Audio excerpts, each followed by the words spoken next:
Alright, Houston, we have a effing problem. Check this out. Okay, watch this plunge. Ready? My rod's too short. I'm Mike Dimas, and this is Pinball Shenanigans. Okay, I'm back for another Theater of Magic session. Last night I did just a little bit of tinkering while I was waiting for Ray to pop by to try and beat up some Batman 66. We had a good little session, and I just posted some gameplay of that action. Check it out if you like. But since the last video, I did remove the trunk, which is just 4 screws, easy breezy, and replace this light bulb. Someone mentioned to me, don't forget this light bulb, because I didn't even know there was one in there. Probably wasn't working, so that's done. And then I replaced the lamp socket on this pop bumper that was broken. And then I stuck in an LED, but for whatever reason, my standard size LEDs that fit in the original sockets, the cap here wouldn't fit on, and the sockets looked the exact same size, so I found a shorter LED. Actually, that came to me from Wally16, shout out. And I couldn't find any warm white, so these two were originally warm, so I had to remove these two and make them all symmetrical. So I put in the other short style natural white Wally16 LEDs in all 3 now, so they're all matching. I still have the pop bumper disassembled from underneath. Hey, is that rubber gonna be in the way of this pop bumper ring, do you think? Maybe not. But, so that's done. And, well, actually I'll just leave that off because I can't have that one on until plastics go on. I can only do so much until I get the rest of my Titan rubbers. And then when I do that, I'll be able to start just installing crap like crazy. But for now, can't do much more on the playfield. But what I can do is address some of the back box wiring issues that I want to deal with. The game hasn't really reset, but I haven't really been playing it either. But there's a couple connectors I want to redo. So I'll do that. Also LED'd these coin inserts. Here's the old socket with a busted leg there. So I'm so glad I noticed that was the case before, because the light bulb would work. The other piece that was in there was just on there very loosely. And if I had discovered that it was intermittent, after I have assembled everything, it would be quite the pain in the ass.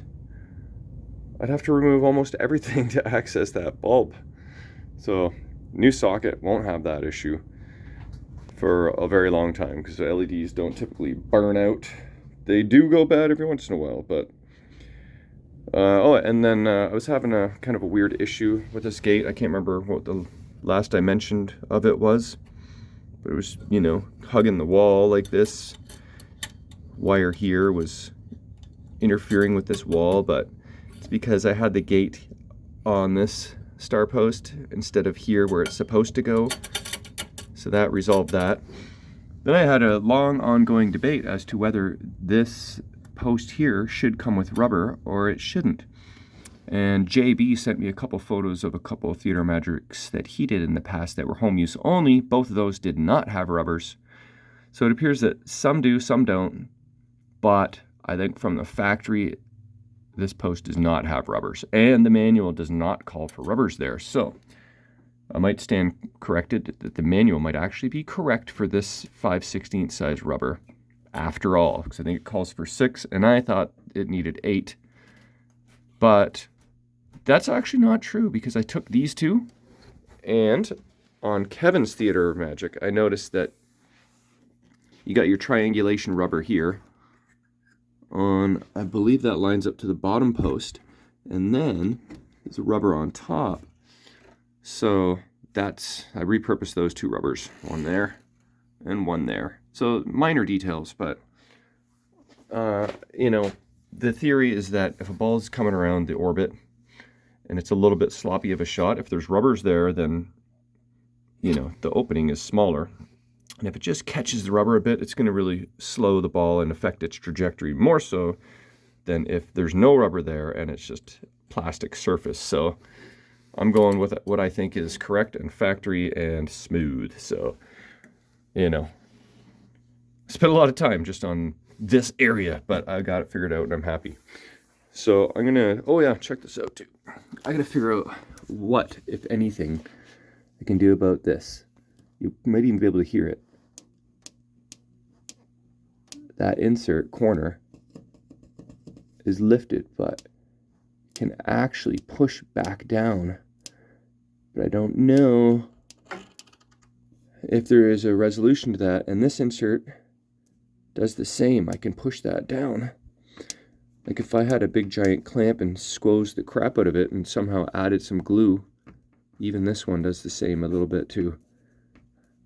Then maybe I could flatten out these inserts, but that's kind of the most prominent one there. So I don't know if there's a solution to that to get rid of this edge, because eventually the ball may just chip that away, you know. We don't want that.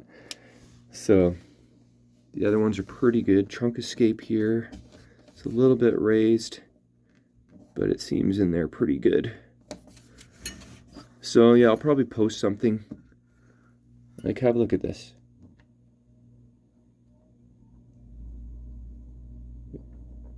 I just don't know that I can push that down hard enough and have some crazy glue catch onto it from underneath. Not without, like, probably removing the whole insert. I don't know that I want to do that because I'm going to screw up the friggin' artwork. So, anyway, some food for thought there. We'll see whatever comes of that, if anything. But I'm going to do whatever it is that I can in the state that this machine is in before I get my Titan rubbers, which are holding up the Theater of Magic train for now.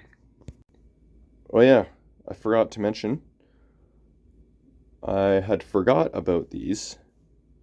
For the longest time, I bought one of these, or got one somehow, somewhere, a long time ago, just assuming that one day, if I have a Circus Voltaire or a Theater of Magic, that I'm so going to install one of these guys on it. And I remember, I think it was Pinball Life had a sale on these. Jeff Jones and I bought up a few of them.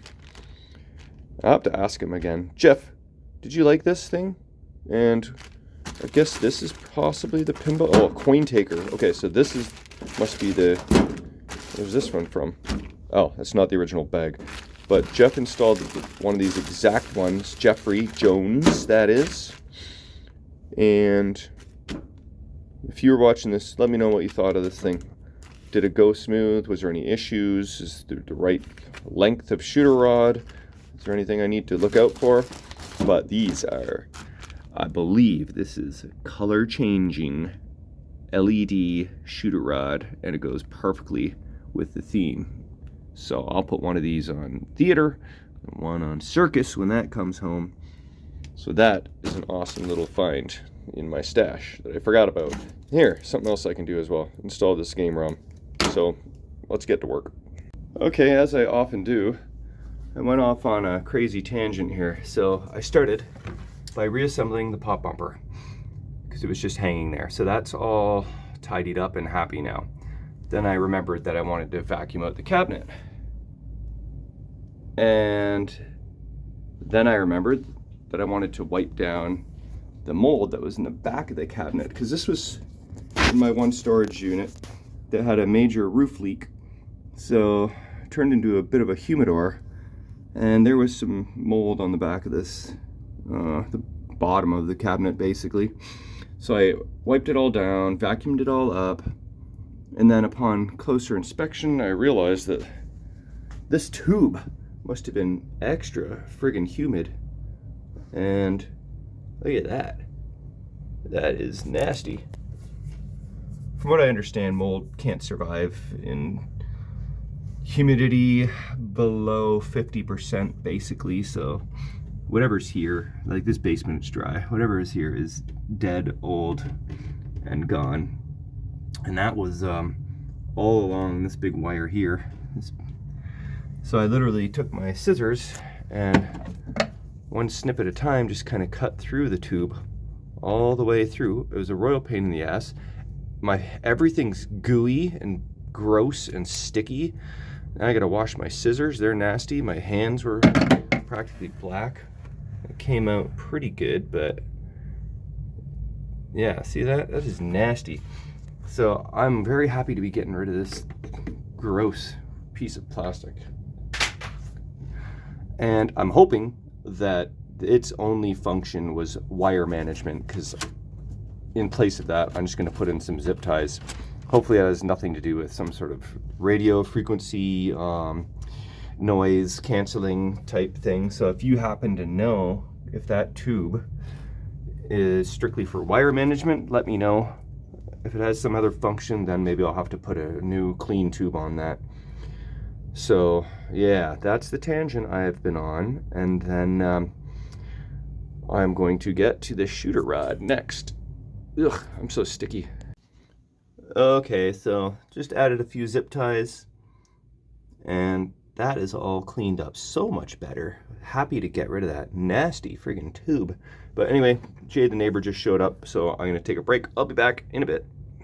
Okay, it's been a couple days since I've been in the basement, but we'll pick up where I left off here. I was working on that gross tubing, so that is now in the garbage. Glad that is gone. But moving on to the shooter rod mod with the fast color changing LED. So I removed the old stuff and hopefully I installed this right. So you got your shooter rod, your barrel spring, your washer, and then it looked like it was catching or something.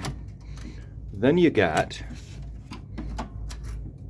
your wire harness, your washer, shooter spring, E-clip, and then eventually shooter tip. So then this wire apparently feeds to a connector over by the coin door interface board or whatever it's called. It said if there's nothing open connector wise, then you're gonna have to use a splitter. Luckily I have a splitter in stock because good old Wally 16, he sent me a couple splitters in this last goodie package, so friggin' coming in handy, which is awesome. Wally coming through again on the coin door LEDs and the splitter. So no idea if this thing works. The manual talks about something that is muy importante. If the machine has leaf switches, okay, mine doesn't, but you just want to make sure the shooter rod does not make contact with the leaf switch, or else you will blow the LED in the shooter rod. And if you do that, you're pretty much SOL. Just for fun, I was like doing that, but you know, it's not a leaf switch, it's not metal. I'm not gonna blow anything. But I guess let's just turn on the machine, see if this thing actually works. Is everything ready to go? Okay. All right, we'll give it a minute to boot up here. It's 12 volts, so it shouldn't need the coin door closed. Like, is it when you just pull it? Do I need to start a game? I can't really start a game because there's no balls. It won't like that very well. What happens if I hit start? Yeah. It's not ready to be started. Pinball's missing. Yeah, that's what I thought. Okay. But shouldn't this be on, even in attract mode? Okay, well, I guess I gotta figure that out. I'll be back. All right, Houston, we have a effing problem. Check this out. Okay, watch this plunge. Ready? My rod's too short. Well, good thing I have another one. I'll see if that one's any longer. Okay, so I removed the washer that went here. Oopsie daisy. That could have been fatal. And I actually put on the shooter tip, because the shooter tip adds some length. But this second rod was probably like an eighth longer or so. So we've got that problem solved. Now I just got to figure out the wiring. Alright, so I posted to the pinball repair group. I need help with the stupid shooter rod because I can't figure it out. Oh, my cat is screaming. So I thought I would put in the new game ROM. And I got sidetracked by these soundboard EPROMs, I think they're called. They were supposed to be all masked and all the masking was gone, so it doesn't look all that pretty, but I taped up all those windows so data won't go missing. So, maybe by now I might have a reply. I don't think I went over all these fuses yet either. I think maybe while I'm in here I might as well do that. So, yeah, and forgot about this. All these chips have been replaced. Question is why, and how good was the work? So hopefully that's not a gremlin that'll rear its ugly head.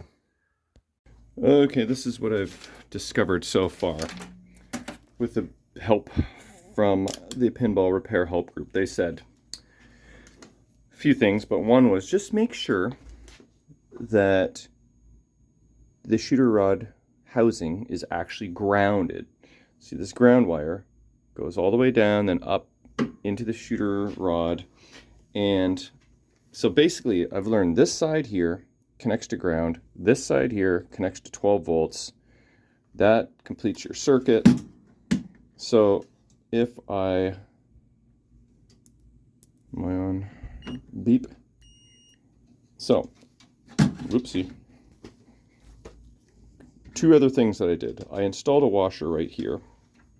The first time I did not.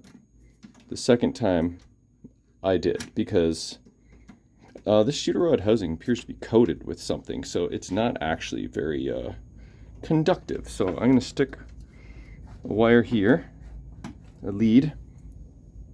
Okay, and now we'll see. See, that's not connected to ground.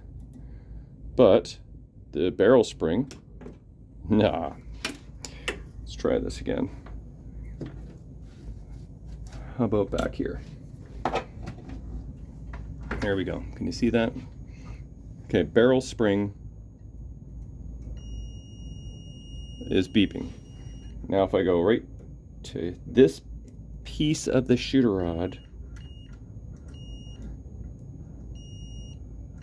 so this piece needs to connect to the barrel spring, which needs to connect to the washer, which connects to here. And that's what grounds it. But if you touch here, nothing. I think the shooter rod housing is coated in something, maybe. Sure, if I fight with it hard enough. Nothing's really happening there. But there we go, solid continuity all the way to the LED. So that's good. All right, so next thing I tested is, am I actually getting friggin' 12 volts where I should be getting it? So here's a nest of wires. So let's go to DC voltage,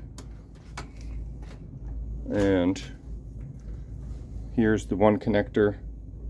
Stick my ground in there, my other lead there, and voila, we got 12 volts. So you want to plug this wire in like so. Well, wouldn't you say the 12-volt yellow wire is actually connected to ground there? Does black not usually mean ground? So this is what I did next. I connected my alligator clip to this terminal here, and then touched it to the actual 12-volt. And interestingly enough, you hear that sound effects? That's me adding credits somehow. But if I kind of like stick that in there, lo and behold,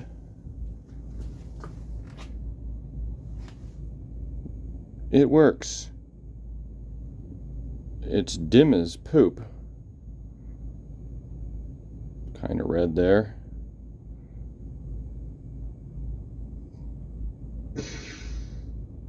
But that's like adding credits when I'm doing that.